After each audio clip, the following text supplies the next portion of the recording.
Okay, so Chaitanya Charitamrita Adi Lila chapter 3, and we'll be reading from text number 41 to 43. Okay, so this chapter is entitled The External Reasons for Lord Chaitanya's Appearance. Okay. So I will read 41 and 42 myself, and we can chant 43 together. Tapta hena samakanti prakanda sharira Nava meka jini kanta dwani ye gambira. Translation: the luster of his expansive body resembled molten gold. The deep sound of his voice conquers the thundering of newly assembled clouds. Text number 42.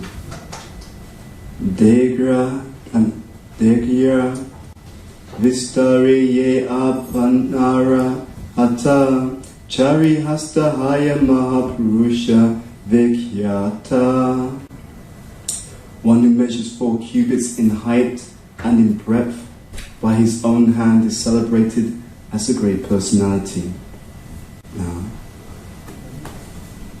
Okay, so we'll read the 43 together. Nyagrodra Parimandala Haya Tanranama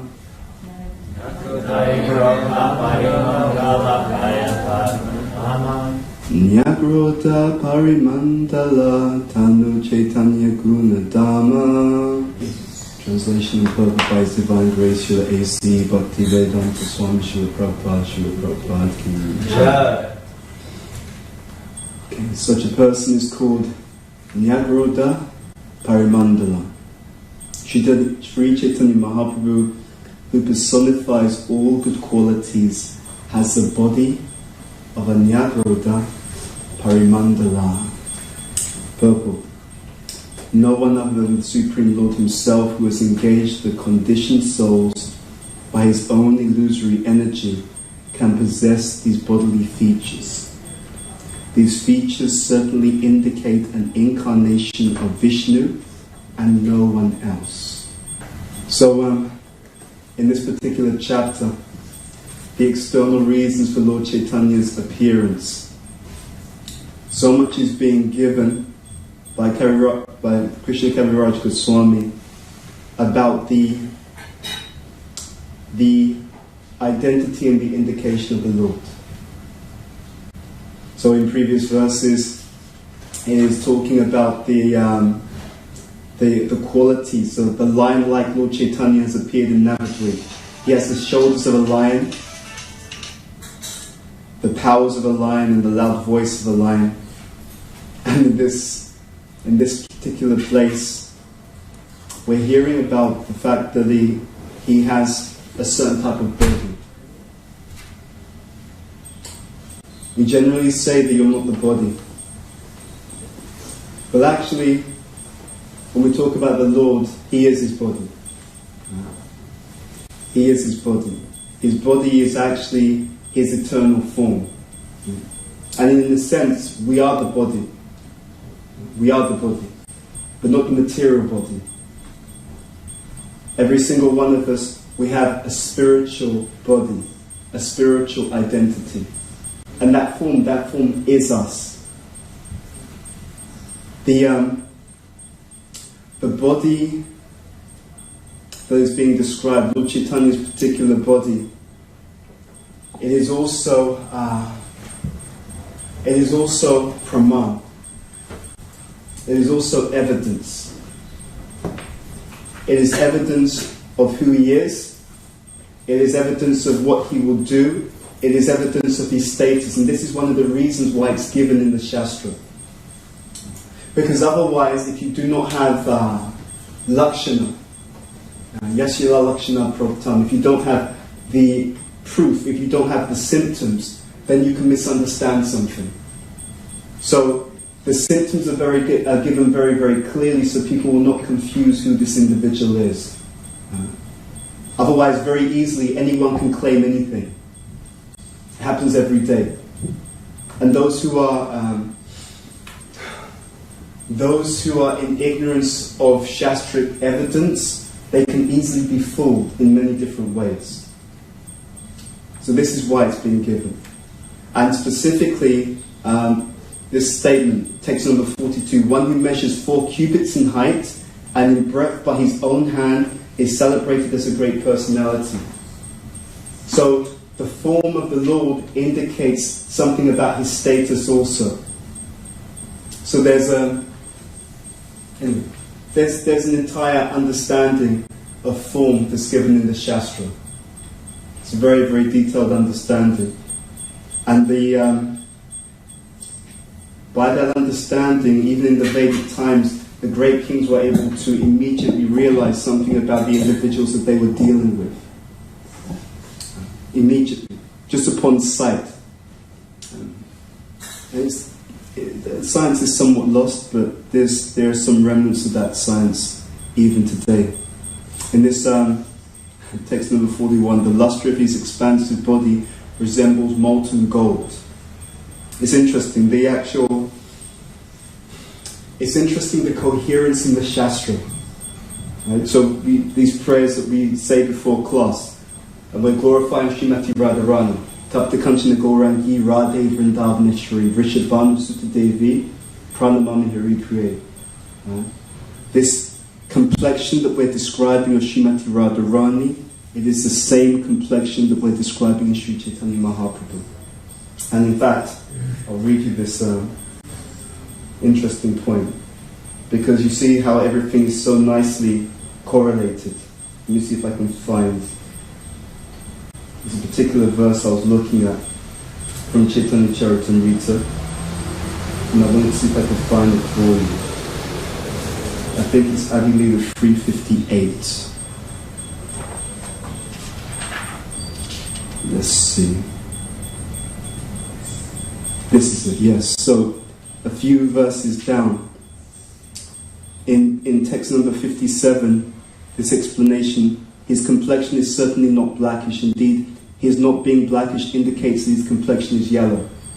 So we know Krishna, he has a certain complexion. But specifically, how is it described? It is like a monsoon rain cloud, but what happens is you have the sun behind it. So it's simultaneously blackish and at the same time it's effulgent. Right? So when the sun's behind, it creates this light, this glow. Now, this is interesting. In 58, and this verse is actually, it's the Chaitanya Charitamrita Adi Lila chapter 358, but this verse is actually given from the Sri Chaitanyastika number 1, from the Stavamala of Rupa Goswami. And it says as follows, and I'm reading this because it will explain why Lord Chaitanya's form is not blackish and what is causing that form to be golden in complexion. So, by performing the sacrifice of congregational chanting of the holy name, learned scholars in the age of Kali worship Lord Krishna, who is now non-blackish, and this is his point here, because of the great upsurge of the feelings of Srimati Radharani. I repeat that. Because of the great upsurge of the feelings of Srimati Radharani. Krishna's complexion is the complexion of the universal enjoyer. Lord Chaitanya's complexion is the complexion of prema. And it's not gold. It's not gold. It's molten gold. Okay. What is the difference? When the gold is in that molten form, gold by itself is shiny. But when it's melted down, when it's molten gold, it glows. Right? It's effulgent. And we know that Srimati Radharani, her form is the personification of everything that is pleasing to the Supreme Personality of Godhead. So it's very interesting. Every single aspect of her body is directly is symptomatic of those things which will give Krishna pleasure. And in fact, there's also a reflective point on Krishna's side, because Krishna's complexion being blackish is one of the reasons it's given by the acharyas, is because that blackish complexion is most attractive or pleasing to the gopis. So what we understand is, on the spiritual platform, the form itself is a form of service. The form is manifested in order to give pleasure to the Lord. And even therefore, in the pure sense, in the sense of our spiritual identity, everyone has their own unique form, and that unique form is a manifestation of their own unique love for the Supreme Personality of Godhead. So it's a very fundamental point. On the spiritual platform, everything is characterized by service. And therefore, to enter into that platform, one has to live a life whereby everything that one does is characterized by service. Now, in the material world, we also have a form, unfortunately, a material form. I was reflecting on, you sometimes see people. Two people I was reflecting on. One, very much into business, somewhat famous in their field. And you look at this person, and you can actually see, just by looking at the person's face, you can see how passionate they are. And when you look at the person's face, you can literally see, if you look at them, that their face is like that of a lion. So it's a human body, but because of the passion that the individual has, the features are literally taking on the form that individual will, the features are taking on the form of the birth that particular individual will have in their next life. Now, there was someone else who I saw, kind of minor celebrity in their field, and they're just so envious. They're so envious. And so over time, what you can see is actually, over time, you can see how their features, the eyes, even the teeth, they're looking more and more on a day-by-day basis. They're looking more like a snake. Seriously, I'm not joking. On a day-by-day basis, you can see that their actual facial features are becoming more like that of a snake, because they're preparing to take on that body by that consciousness. And that's true. This is how the things work. Because our consciousness is extremely significant. The consciousness of the living entity is extremely significant. And the consciousness of the living entity, even in this life, it will affect your physical body. That is a fact. What you think about, what you meditate upon, is actually affecting your physical form. So we're not the body, right? But you can also understand something even from the body in this lifetime. Prabhupada was very proud of his disciples, and he will sometimes talk about them. They're like Vaikuntha men or women, right? And you see it, right? You trace the life of anyone who came to Krishna consciousness when you were already a devotee, and you think about how they looked when you first met them, and you think about how they look now. You can see that something's been cleaned away, right? You can really identify that, right? You may even see that in yourself. You look in the mirror, you have a certain effulgence, right? Yeah. Prabhupada speak like that. They're bright-faced. You have a certain effulgence. That effulgence is because a lot of issues have been cleaned away. And the effulgence relates to a certain level of inner coherence, inner contentment, inner peace, because now at least we understand what we're meant to be doing. How well we are going along that path, that's another story. But we know where we're meant to be going, okay? And that's a big thing. Most people, there's no, coordinates unknown. What's that mean? It means I don't know where I am, and I don't know where I'm meant to be going. Now just stop and think about that for a moment. In this world, no idea where you are. No idea who you are. No idea what you're meant to be doing. What kind of life is that? So the Shastra says the root cause of all suffering is ignorance. And there's a certain degree of that suffering just because you don't know. Just because you don't know. And as we engage in this Krishna consciousness, things become profoundly clear. Profoundly clear. Because this Shastra, one of the meanings of the Shastra is that which cannot be known by any other means. So in the material world, everyone's going to speculate. Everyone's got their own idea. And usually, to be honest, whoever shouts the loudest is considered to be the person who knows the most. Because in the material world, if you're dealing with people who are in ignorance, it's easy to fool such people. Because they don't know any symptoms of anything. So one of the reasons why the Shastra talks about forms of incarnations of the Lord, in the previous verses it talks about how the Lord comes in different colours, in different yugas, right? So all of these things are there, Lakshana. So you can understand something by its symptoms. I was telling some of my mentees who can sometimes get enamored by the wrong thing. So I was explaining to them that actually, for example, in Nectar of Devotion, when you come to Krishna consciousness, you may have some spiritual experience.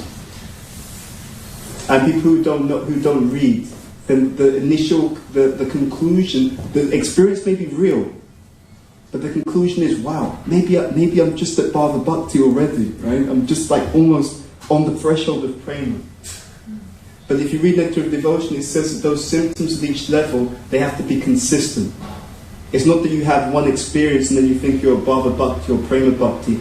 That experience or those symptoms at that particular stage, you should be having them continuously. Then you know you're on that particular platform. And what's not given, but it's there if you have a deeper study of Scripture, is everything correlates to other things in the Scripture. It's an incredible... These teachings, it's like an incredible tapestry. To give you an example. So, say someone is claiming to be at a very high level of devotion, right? And they so-called indicate these symptoms at a certain advanced stage. But then there's other things about them which are in the lower modes. It means that they're not on that high stage, right? Because those higher stages are all within the class of goodness. So, let's see. Up until... So just before Bhava Bhakti, so up to a Sakti, Bhava Bhakti and Prema Bhakti are devotional service on the transcendental form, on the transcendental level or platform. Right? So Nishta to a Sakti is devotional service on the platform of goodness. Very refined, very pure goodness, and very, let's say, purified goodness, not completely transcendental. Right? So there's a coherence. So if something is claimed on one level, but the symptoms are therefore of a lower level, then there's something wrong. Right? Because the entire teaching is coherent. Just like if someone is claiming that they're,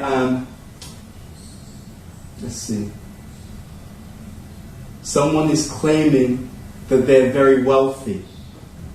Okay? They claim that they're very wealthy, but at the same time, you see them struggling to pay for something. Right? Something that should be within their means. Then there's something wrong here. Because a person is claiming that they're very wealthy, but they can't afford the same basic things that everyone else can afford. It's incoherent. So the Shastra is like that. Carefully understood, the whole thing is coherent throughout. And this is just one of those examples of this. That the form of the Lord has certain qualities that indicate, oh, this is an incarnation. This is an incarnation of the Supreme Personality of Godhead. There's another place where Prabhupada talks about this Nyagrodha Parimandala. So I'll just read this for you actually. Let's see. I was just looking at this on the way here.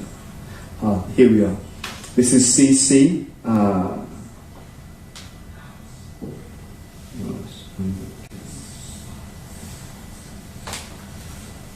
Here it is. Okay, so I'll just read you. This is actually another purple. This is from Madhya Lila. Prabhupada writes, Sri Chaitanya Mahaprabhu's bodily features were uncommon. Indeed, his body was extraordinary in its measurements. So he's going into this point. The measurement of his chest and the measurement of his forearms were the same length. This is called Nyagrodha Parimandala. Okay? So, again, it's the actual proportions. And by those proportions, people who are learned can understand, okay, according to the teachings, if someone has a form like this, with the proportions in this particular way, it means that they're an incarnation. That's how we understand it. Because also remember, in the Vedic times, you would have many unscrupulous people who would claim to be incarnations of God. Why would you do that? It's very interesting. It's done out of ignorance. The nature and the condition in the conditioned state is to want to cheat. We want to enjoy, and it's the irony of all ironies, that we want to enjoy but we don't even know how to enjoy it properly. There's a very interesting statement in Krishna book where Prabhupada explains that the gopis enjoy hundreds of millions of times more than the Lord himself. What does that mean? It means that actually when Krishna himself, when he comes to Sri Chaitanya Mahaprabhu, it's not a descent. He's not come down, he's gone up. It's not a descent. What does that mean? It means that there's something higher than being the Supreme Personality of Godhead. And what is that position that is higher than being the Supreme Personality of Godhead? The position is higher. The position is actually superior than that of the Supreme Personality of Godhead is the servant. And that is why Krishna comes as his own servant. Because he understands that his servants have a position which is eternally superior to his own. So therefore, none of the eternal associates ever want to be the Lord. Understand that point. It is only the conditioned, confused living entities who want to play God. No one else. Everyone who's sane, who's in a fit state of mind, understands why would you go for something, why would you go for a lower situation? What is the special mercy of the devotee? The special mercy of the devotee, it means they get to serve that which is most attractive, the person who is most attractive, all attractive. So Krishna has given his parts and parcels a position which is eternally superior to his own. That is the point. And our job in this, our endeavor in this Krishna consciousness movement is to realize this purpose, is to realize our position actually. Through this Nava Anga Bhakti, through these 9 limbs of devotional service, beginning with hearing, chanting, remembering, etc. And we can meditate. We can meditate on the teachings. In fact, that's what we're meant to do. We're meant to, every day when we hear the class, we're meant to meditate on what's being said. There was the story that's given in the Shastra of Dundakari. He was a simple individual, and he becomes a ghost. His brother arranges for this recital of Bhagavatam, 7 days. Right? So everyone's listening, and every day what would happen is the ghost was in the bamboo, and every day one of the knots would burst, right? And after the 7 days he was liberated. Actually, and everyone saw him. They saw him go back. But his brother asked a very intelligent question. He said, hold on 1 second. I have a question here. It's like, because the ghost went back to Godhead, but he wasn't the only person in the assembly. He wasn't the only person hearing. Everyone else was hearing, but we only saw the ghost go back. So the question was asked, what about everyone else? They were also hearing the Bhagavatam. And the point that was given is that actually, but they were hearing in a different way. So what would happen is the ghost, at the end of the day, right, at the end of each day, so the Bhagavatam recital went on for days, at the end of each day, he would meditate on what he had heard. End of every day, he would meditate on what he had heard. This is, I heard, that's interesting. This is what it means. That's interesting. This is how it links to something else. That's interesting. Okay, this is what it means for me. Every day you would hear like that. Everyone else they would hear, they just go about their business. That's a nice class. Yeah. So it was not just, there was not just one effect. There were many effects. So there were many effects. And this is really important.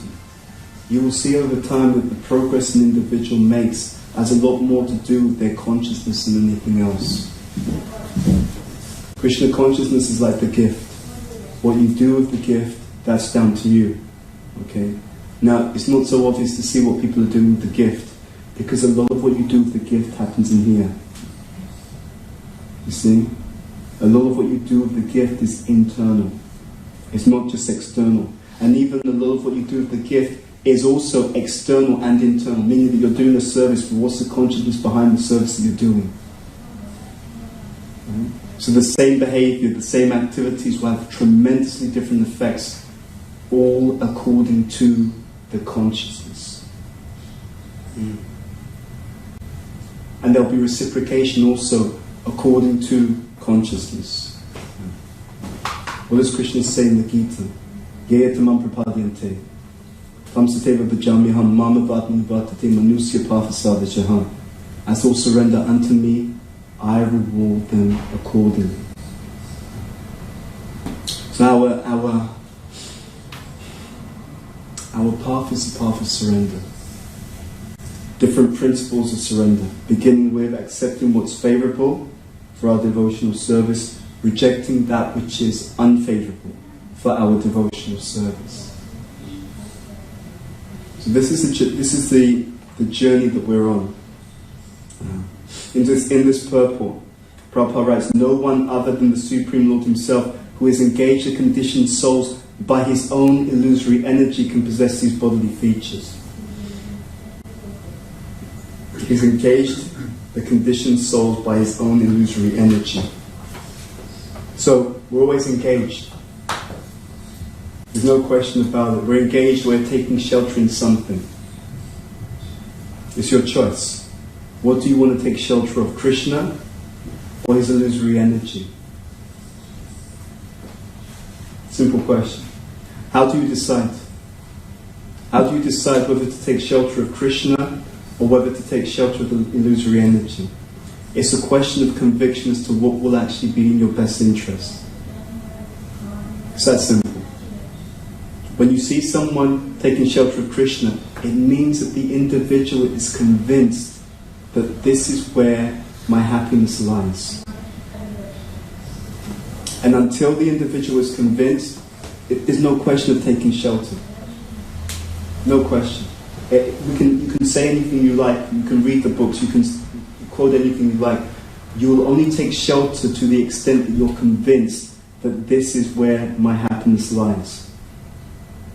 So it requires analysis. It requires consideration. Okay, let's look at our situation in this material world. Let's look at the reality of our situation in this material world. I was talking to someone about this example in the Bhagavatam, Chitraketu. He wants a son. He's visited by Narada Muni. Right? You'll get a son. Okay, your son's name will be Harshashoka. Right? Which means that as much as it will give you happiness, your son's also going to be the cause of your same distress. But that point is emblematic of everything about the material energy. The illusion is that we can have one without the other. It's childish. If you engage in material sense pleasure, you must pay the debt that comes along with it, which is the downside. Okay? It's that simple. They're literally two sides of the same coin. So whatever you enjoy on one side, you will have to pay for on the other side. Okay? Now there's a few nuances to this. You can pay up front or you can pay later. So if you read in the Shastra, there are many examples of people who do sacrifices, right? Even demons do sacrifice. Hiranyakashipu will do all these austerities first, and then I'll get something. But you're still going to have to do something. Either you pay up front or you pay later on. There's no such thing as getting material happiness or so-called material stimulation without sacrifice. And when you meet people who don't understand this, you're meeting someone who's like a child. They're childish. Therefore, so many people in the material world is childish. I'm going to just try and enjoy. Okay, you don't think you're going to have to do any kind of sacrifice? No. I'm just going to enjoy. Really? You think so? Okay, go ahead. Let's see what happens. Have you known anyone? Just think for a moment. Have you known anyone in your life, and have you had any experience in your own life where you've just materially enjoyed and there's no downside? Have you ever experienced that? Right? Do you know anyone who's ever experienced that? Right? Now think about it. There's a bit more of a nuance to this. When you're enjoying, if you enjoy up front, you pay later on. One of the payments is your death or the death of that which you're enjoying. Okay? So someone has a nice job. Okay, your company goes down. You're going to suffer. Right? Someone has a nice material situation. That individual leaves you or you leave that individual. You're going to suffer. So this is the setup of the material energy. And if you look carefully, you'll see that takes place in every single area of material life. There's no exception. None. Every single area of material life. This harsha shoka. The same thing. That which is causing you material happiness today, I can guarantee you it will be the same thing that will cause you to suffer tomorrow. And you're not going to be able to get around it. It's a law. So, why do we not see it? We don't see it because our consciousness is wrong. And this is the real sting of this material energy. If you really want to trick people, what you do is you make sure that they don't see things properly. Because as long as they don't see things properly, they keep putting their hand in the same fire. They keep burning themselves the same way. Isn't it? Right? What will stop us seeing things properly? The thing that stops us seeing things properly is the lack of humility, because we can't hear. With the lack of humility, you can't hear, and you can never accept. When there's a lack of humility, when there's pride, you can never accept that there's someone who has a clearer perception of reality than you. It's a deadly chain of events. It's very instructive for us as devotees to understand this. The first issue is a superficial mentality. The scripture is always trying to correct that mentality, right? By giving us an insight into something that we would not see otherwise. Material mentality means superficial, right? Material mentality means superficial. Material mentality means I only see what? I only see this material form, which is external. And that, by the way, devotees, that plays into the first stage of Krishna consciousness as well, right? So, Kami means material mentality. Then you have Prakrita Bhakta, which means materialistic what? Materialistic? Bhakta? Bhakta means devotee. Right? Nectar of Instruction talks about that. So you have the materialist, then you have the materialistic devotee. So this superficial mentality. What's the second stage? Because my mentality is superficial, and because Cheto Darpana Marjanam, because the mind is the mirror. In fact, because my ability to perceive is based upon the situation of the mirror of the mind. If my mentality is superficial, it means that my perception will also be superficial. Isn't it? You're looking at this world using the mirror, right? So you look at yourself using the mirror. If the mirror is covered, if it's distorted, if it's dirty, you don't see anything clearly. You don't see yourself clearly. Nor do you see other people clearly. Nor do you see the situation clearly. So first of all, superficial mentality. Due to superficial mentality, the perception must be superficial.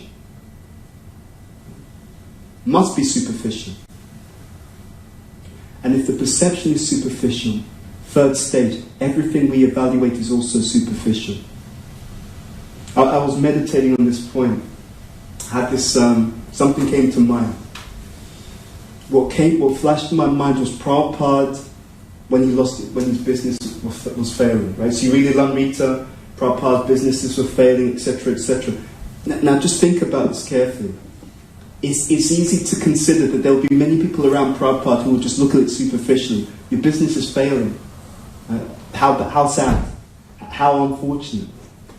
Right? This mentality is there. This prakrita mentality. This tendency to be superficial and to judge everything from externals. So you look at it and you think, oh, that's really poor. And we do the same in our own lives, by the way. We do the same in our own lives. We will judge our own situation and the situation of others very superficially. But as we become more intelligent, you see something very, very different. The push, the direction of the Shastra is to look at things much, much more deeply. And when you do that, you'll see something very, very different. So, two options. You look at Prabhupada's situation at that time. Businesses are failing, etc., etc. Oh, how negative. But if we're a bit more perceptive, someone else, they don't look at what's happening around him. They look at what's happening within him. So externally, oh, the business seems to be failing, oh, this seems to be so bad. But if you look at what's happening within him, hold on. I can see that Abhay Charan, he's becoming more dependent on Krishna. Hold on, I can see Abhay Charan, he's letting go of this idea that the material situation can give any lasting happiness. Oh, hold on, Abhay Charan, I can see he's becoming more fixed on the order of his spiritual master. Of course, this is all a pastime because Prabhupada is pure. But externally, I'm using the word externally in a very different way. Well, I mean, if you take it in a more deep sense, this Lila is instructive. So what's meant to happen is when you're looking at your own situation, when you're looking at your own life, and when you're looking at the situation of others, you're not meant to give as much focus as to what's happening around them as to what's happening within them. And that's how you determine if it's a blessing or a curse. That's how you determine if any situation, any external situation is a blessing or a curse. It's not so much what's happening around them. It's what's happening within the particular individual. And if what's happening within them, you see that there are symptoms that they are becoming more aligned with the will of the Lord. They're becoming more surrendered. You know that this is extremely auspicious. And why is that so important to understand? Because it determines our motivation. Sometimes the Lord, Krishna is always kind. If you truly pay attention to your own life, the one thing that it will really come through to you in such a palpable way is that you're dealing with someone who's just very, very, very kind in all circumstances. No matter what you think you may be going through, if you pay attention properly, you'll see the person you're dealing with, he's always kind. Even if he chastises the devotee, he's always kind because he just wants you to be happy. That's one of the symptoms of the real pure individual. They don't have other motives. There's no other motive. He just wants his part and parcels to be happy. And he sees that as long as we're in material consciousness, you can't actually be happy. As long as you identify with the body, you can't actually be happy. Why? Because your body's going to die. You sometimes see this. The more people identify with the body, then when anything happens to the body, the more they identify with that same suffering, isn't it? Right? So it's a trap. Okay, identify with your body. You're enjoying, you're young, it's okay, identify with your body. Okay, what happens when your body becomes old?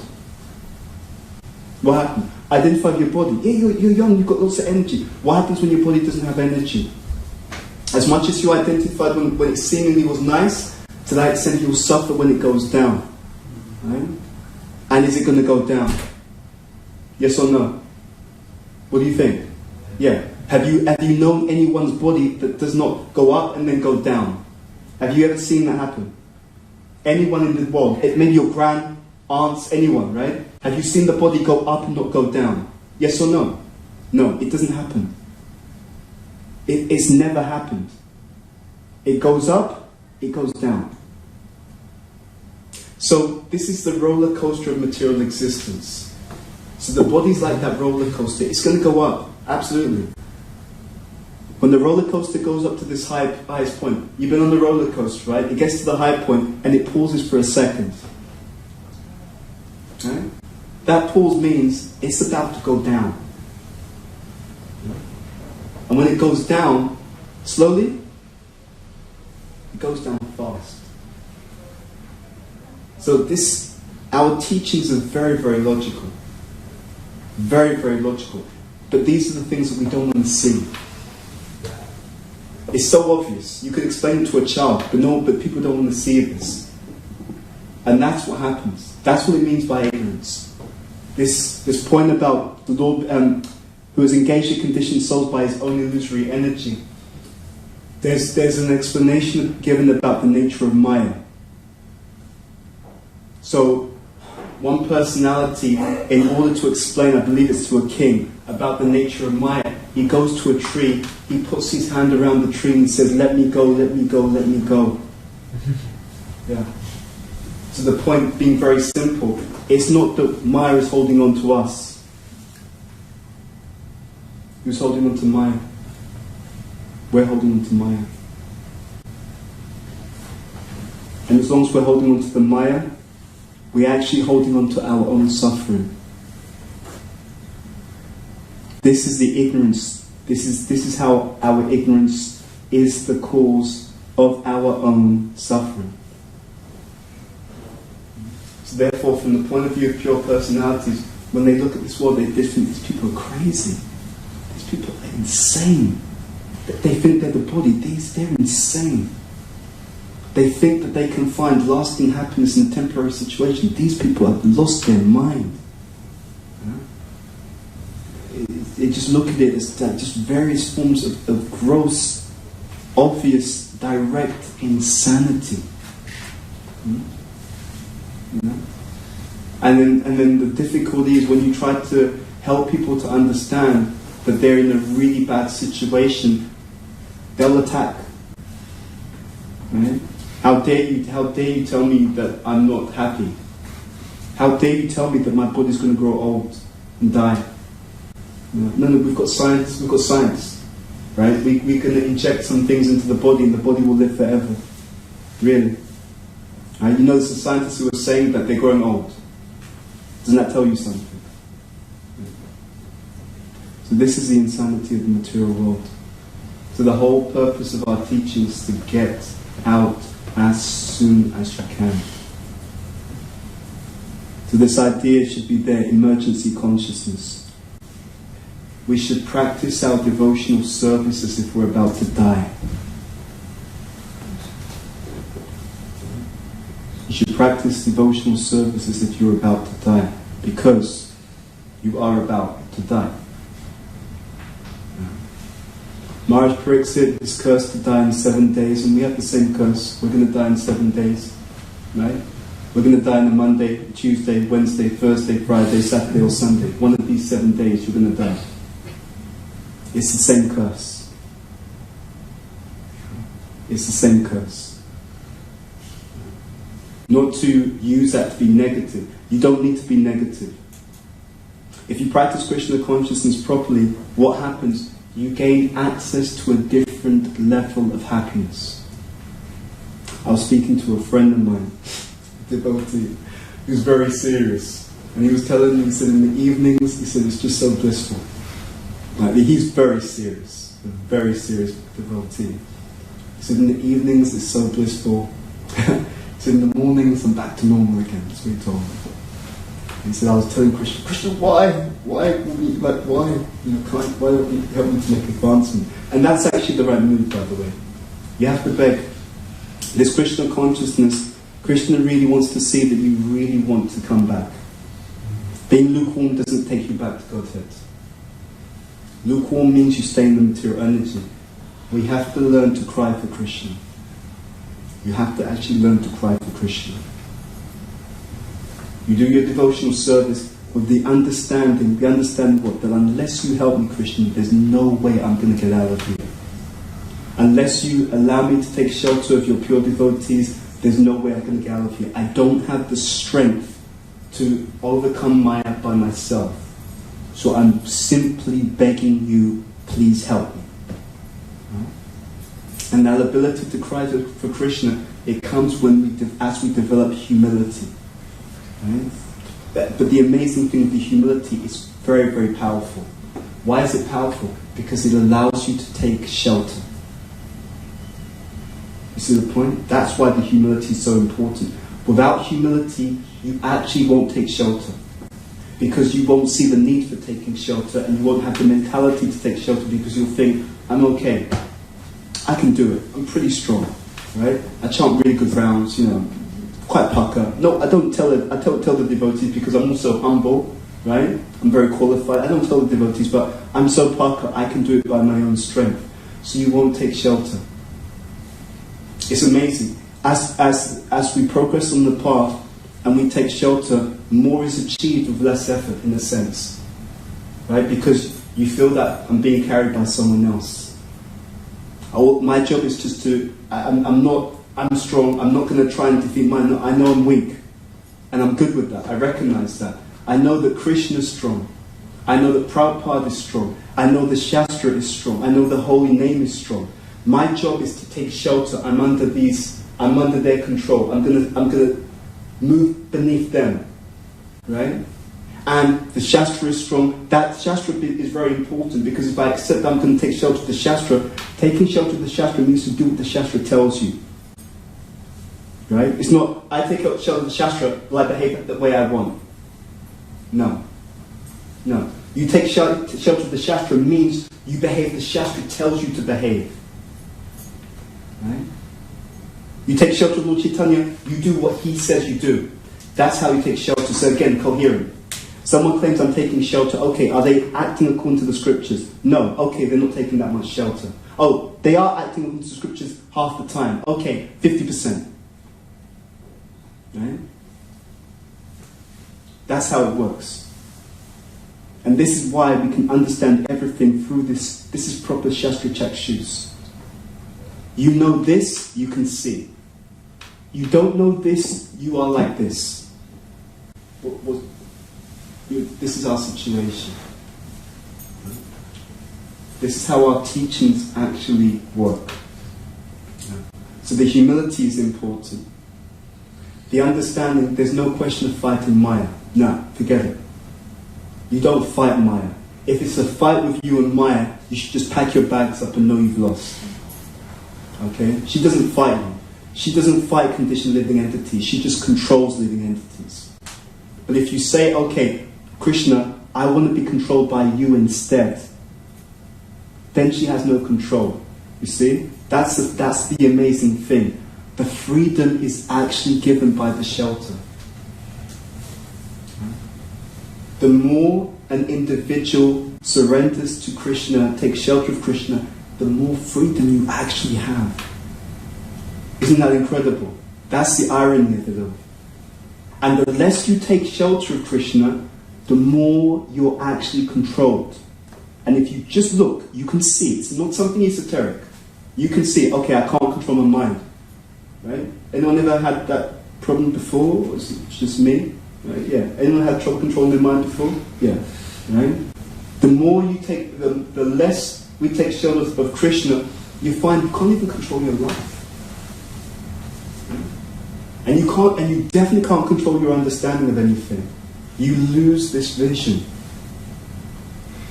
A friend of mine is now coming back. So he was doing a lot of service, and then he got into the association which was just material. And it was amazing. So a mutual friend, she told a group of us, she said that what he said to her at a certain point, he said, it just doesn't make sense to me anymore, this Krishna consciousness. That was his direct statement. He said, it just doesn't make sense to me anymore. And I was thinking, of course it doesn't make sense because you've been covered.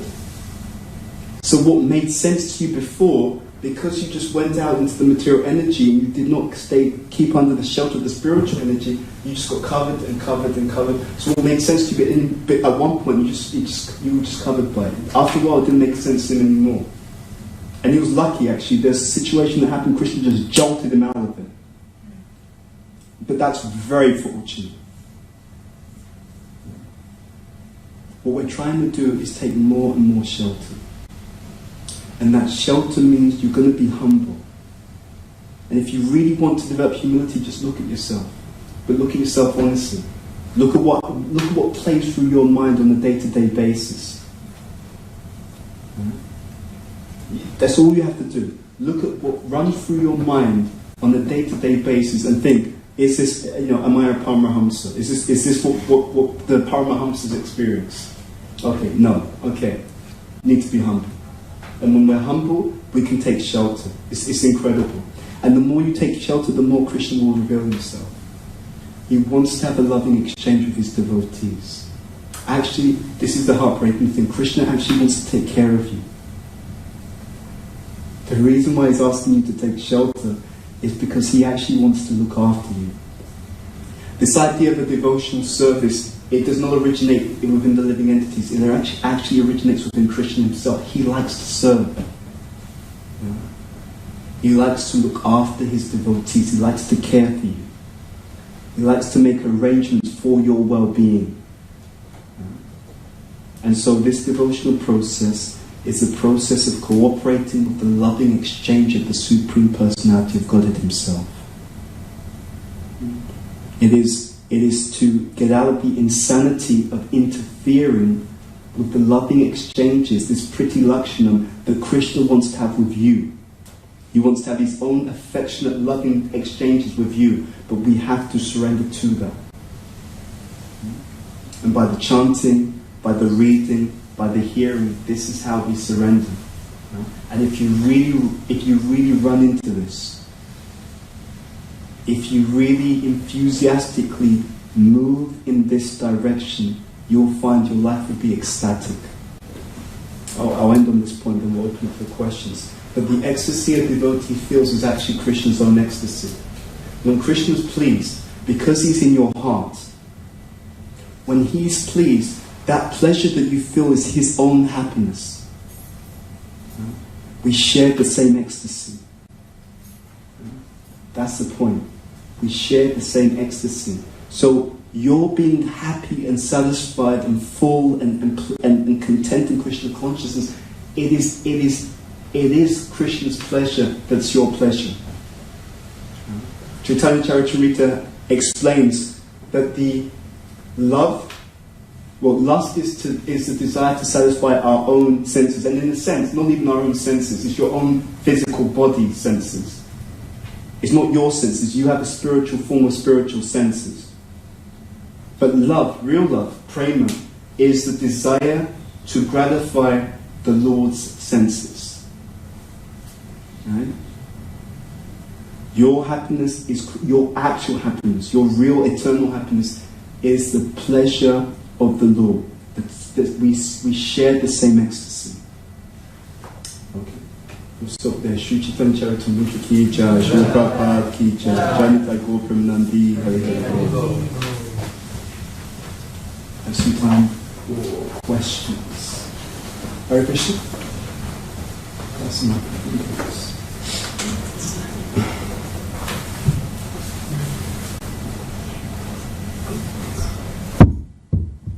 Hare Krishna, Bhuta Bhavana, Prabhu. Thank you so much for amazing class. Just for my clarification, understanding. So you was explaining that our spiritual body, our real body, it's according to our service and characteristics. So in Srimad Bhagavatam, in 7th Canton, chapter 3, verse 21, there is explanation. Then after this world is destroyed, then from Satya Loka, Brahma and demigods, their bodies, but they help going to the Vaikuntha Loka. Mm-hmm. So, that mean then they from the Vaikuntha Loka was coming to Satya Loka, or how? So, could you repeat the question? Say the question again. Yes. So in that verse there is explained that the demigods who reside with Lord Brahma in Satya Loka go to Vaikuntha Loka in their present bodily construction at the time of the dissolution. Mm-hmm. So, that means they coming from the spiritual life, the spiritual world, with their already body, what they have with their real body. That means they have their real body when they are here in material world. That's clear. Yes, I answered the question. My understanding is no. So there's a few things. One Prabhupada says that when we fall down from the spiritual world, the first birth that one will take is as Brahma, as Lord Brahma. But it's also explained that Lord Brahma, at least our Lord Brahma, has a particular form. It has a particular rasa, and it's not in that form of Brahma, because the rasa that he has, if I remember correctly, it's described as a maidservant, if I remember correctly. So that means the form that he would have in the spiritual world will not be that same form that he has on Brahma Loka. So that's my understanding. But there's also some nuance to it, because each universe has its own Brahma. So it's possible that in some cases there may be some variation there. So there's room for that to be different in different universes. So you probably have to ask someone else who's read a bit more into that specifically. Is that okay? Yeah. Interesting question. Thank you. Do we have any other questions? Actually, yeah.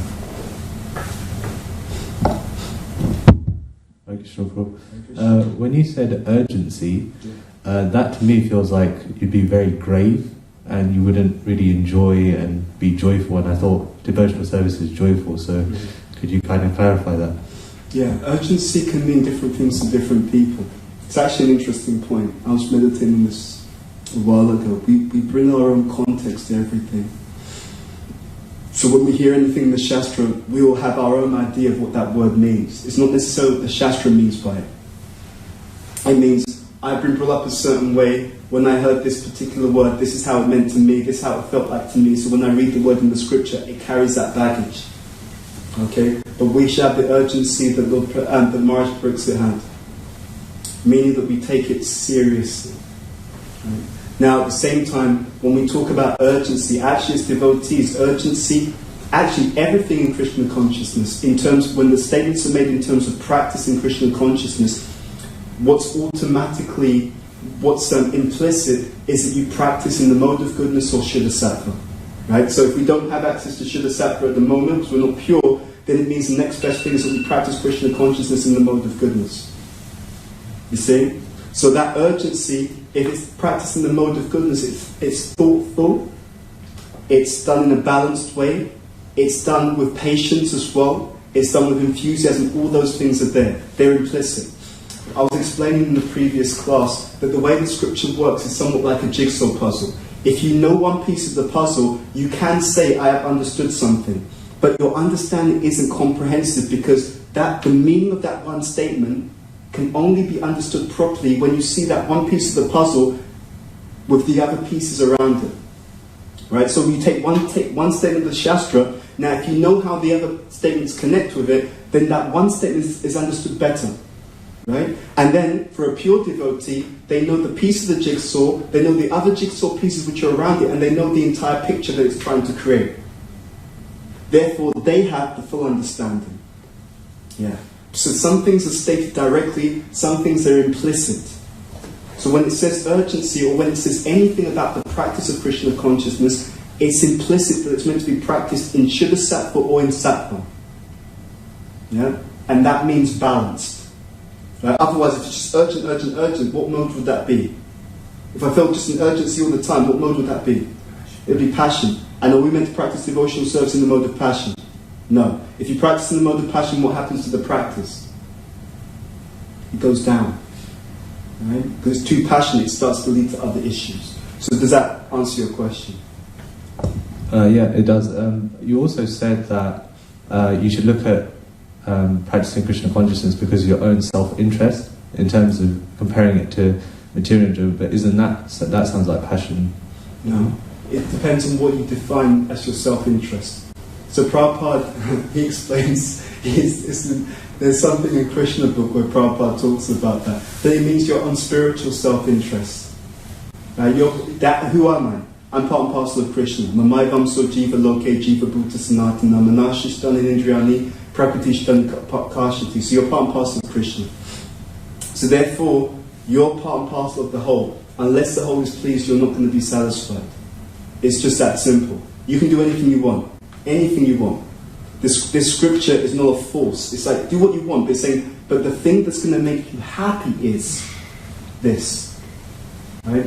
So, devotional service must be unmotivated and uninterrupted in order to completely satisfy the what? The self. That's what the Bhagavatam says. Unmotivated and uninterrupted in order to completely satisfy the self. So that's the statement in Scripture. So if you want to be satisfied in the deep sense, in the spiritual sense, in the lasting sense, there's no other option. It's not just devotional service, by the way. It's ahoituki devotional service. Right? It's apratihata. It's when the devotional service doesn't have a material motive, you're not trying to do it for some other purpose, and when it's uninterrupted, then you really get that satisfaction. Then you really feel satisfied because that's who we are. So Krishna consciousness is a return to our constitutional position. Yeah? To answer your question. Thank you. I think there's a question. Pass the microphone. Thank you. Thank you, Bhuta Bhavana Prabhu. I was thinking, reflecting. It's a reflection and a question there. So we spoke of the modes of nature, and I was thinking that by practicing devotional service, we naturally move on from darkness, from passion, and eventually, hopefully, we get established more in goodness. But that's also Maya, because goodness is quite attractive and gives you knowledge and happiness, and you become more, better at what you do, whatever that is in your dharma, swadharma, etc. So how do we stay careful about it, remain very careful, and eventually, not get trapped in that nice and comfortable mode of goodness? Good question. So, a couple of things about this. First of all, as a movement, if we actually study carefully the qualities and the symptoms of the mode of goodness, then to be honest, as a movement, we could say that we generally don't have that problem. Right? It's not that everyone's trapped in the mode of goodness in ISKCON. No. It's not like that. Right? It's like, it's so difficult because I'm just like so conditioned to the mode of goodness. No. Honestly. The trouble with the mode of goodness in the material world is that it's not good enough. The material mode of goodness has two qualities that will be there until you get to Shuddha Sattva. Right? The first is the mode of goodness has at least a tinge of the mode of ignorance. The tinge of the mode of ignorance in material goodness is the idea that I'm the body. Right? So someone may be in goodness but they still think they're the body. That's a tinge of ignorance. The tinge of passion in the mode of material goodness is that I still think I'm the enjoyer. So the trouble with the mode of goodness is it's not good enough. That's the point. Now the impetus to go above it, first get to it, right? That's the first thing, right? Get to it. And then from there, to use an analogy, It's like this. We're all prisoners in the material world. Unless some of you are pure devotees, granted you're not in that category. But generally, prisoners in the material world. Some prisoners, their shackles are made of iron. So consider iron to be the mode of ignorance. Some prisoners, their shackles are made of silver. Okay? So consider silver to be the mode of passion. Some prisoners, their shackles are made of gold. Okay? So consider gold to be the mode of goodness, right? Now, the interesting thing though is that the prison guards like the gold. Okay? So when you're trying to get out of the prison, what can you do? You can bribe the prison guards with the gold. Okay? So when you're trying to get out, you say to them, look, dude, like, you let me out, just let me out, the chains are leaving behind, you don't say anything, you haven't seen anything, I haven't seen anything, right? That's the idea, right? So what you do is, but this is really important, this is how our process actually works. First you come to the platform of performing devotional service in the mode of goodness. Then you give up performing devotional service in the mode of goodness for performing devotional service in transcendence. You see how it works? Right? So it's not that, I'm transcendental. No. Look at yourself, look at the scriptures, you'll understand where you are. Right? Because Prabhupada, you should understand this, Prabhupada, he deliberately sometimes makes the devotional service seem easier than it is. Right? On purpose. Because he knew that if it doesn't seem, if it doesn't seem like somehow a little bit joyful, a little bit easy, I mean it is joyful by the way, it is joyful, but if it doesn't seem a little bit more easily accessible, then he knew that in the modern world people were like, it's just a bit too hard, I'm not going to do it. So and he says it by the way. There's statements where Prabhupada says, I cheated the devotees. He doesn't mind saying, I cheated them. You read Nectar of Instruction, it talks about, you bathe in Radhakund, you just get prema, right? Who's been to Radhakund? I've been to Radhakund. I did the whole snan thing. I did what they told me. I did exactly what they told me. I did it more than once. I went in fully once. Other times I did the whole snan thing. I'm still where I am, right? So, but it's true. The statement is true. But what's implicit there is it's also depending on a certain level of consciousness. You see? So it's true, but it's true in a specific way. It's again, that piece of the jigsaw puzzle, you see that piece of the jigsaw puzzle in light of the entire picture, then you understand that piece. Seeing it in isolation, you can misunderstand it. That's actually what's going on. So, we come through practicing devotional service in different modes. We may already have come from this life in the very mode of goodness consciousness, so we come in straight on the mode of goodness, so that's fine. But you then practice more to come through to transcendence. And especially the impetus for doing that is the association with more advanced devotees. When you associate with devotees who are more advanced, they can actually also see what's going on. And they can also, because their vision is more refined, due to their heart being clearer, they can also pick up some of the more subtle aspects that one needs to let go of in order to make more and more advancement. And of course, by the hearing, the reading, by the sincerity, that also occurs. Because Krishna will help. The point is that you're never alone. If you're serious, Krishna will help you. But he'll help you in different ways. Sometimes he'll help you by your own internal understanding. This is something I need to change in myself. Sometimes he'll help you because you'll go to a class and the teacher will tell you exactly what you need to hear at that time. Sometimes he'll help you by the association. But it's also, we will help ourselves. We will help ourselves by making the proper inquiry. So the Acharyas explained that the reason why Bharat Maharaj fell down is because when he became attached to the deer, he did not reveal his mind in the association of devotees to get the guidance. You see? So he was getting this attached to the deer, didn't say anything. You see? And that's one of the reasons why he fell down. There's more than one reason that's given by the Acharya, but one of them is that. So when something's going on, even if you think you know the answer, it's good. In fact, it's incredibly useful to still bounce it off the book. This is how I'm looking at it, Maharaj. Am I seeing it the right way? No? I remember I had one darshan with one of my Shiksha gurus. What they told me, it was just life-changing. And it's happened, many, many times. Many times. And if they had not, what they told me, if they had not said it to me, I would never have seen it myself. I would never have seen it because it's so subtle. Right? So this is the point. But you have to be sincere, and you do everything within your power, but the humility. Please remember this. Because without humility, people can't hear. You see? And therefore you can walk off a cliff, and everyone can see you walking off a cliff. They're trying to tell you that you can't hear. Make sense? And does that answer your question? Yeah. Okay. So generally in ISKCON, we're not struggling because I'm so attached to the mode of goodness. No. I've not seen it, honestly, honest truth. If it's happening in some rare cases, I mean those were extremely rare.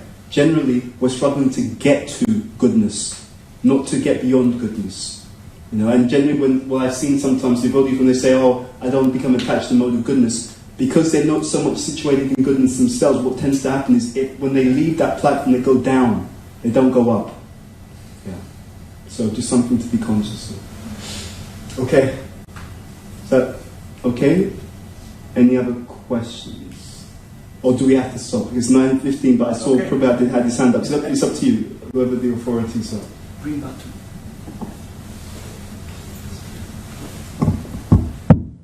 Hare Krishna, Bhuta Bhavana Prabhu. Thank you very much for explaining. Thank you for tolerating. Don't say that, please. How does karma mimamsa applies? How does karma mimamsa apply? Because Krishna is instructing his parents when the Govardhan Lila takes place. Mm-hmm. There he mentions karmana jayate jantoho, karmana eva praliyate, sukham dukham bhayam kshemam, karmana eva abhipatyate. So you can speak on it next time. I'll give you some hint because the time is up. Okay, no worries. You can. No, but it's a good point. It's a very. I won't go into it in detail. I'll just mention one thing though. Yes. No, because it's just one thing that I've been thinking about recently that's very relevant to this, and that is, and you can see this in the Govardhan Lila pastime. Yeah. It's a mistake to think that things are happening by our own strength. I made that mistake. I remember making that mistake very distinctly. The point is that even the material energy is still under Krishna's control. Krishna can decide what's going to work, what's not going to work. You can have the best techniques, the best kind of like psychological processes, all this and that. But if you don't have the mercy of the Lord, it actually won't work for you unless He actually allows it to work. It's a very, very serious thing. You should understand the moment you become a devotee, you're under Krishna's control even more. And if He doesn't want your techniques to work, then whatever techniques you employ from the outside world, they won't do anything for you. Yeah? And if you want something to work, then you can have the most incompetent arrangement and still the result will be there. Because the most important thing in Krishna consciousness is that when you act with a sincere mood of surrender and devotion to Krishna's pleasure. If you do that, then even sometimes, although we don't work on this basis, the most incompetent endeavors will still bear some fruit, right? Although the point is that if you were doing your best, you would try to do it as competently as you can. So your side is to do it as competently as possible because it's a service to Krishna. You don't say, oh, I'm going to cook for my guru. Yeah, it doesn't matter how it's done because it's about the devotion. Yeah, can you cook?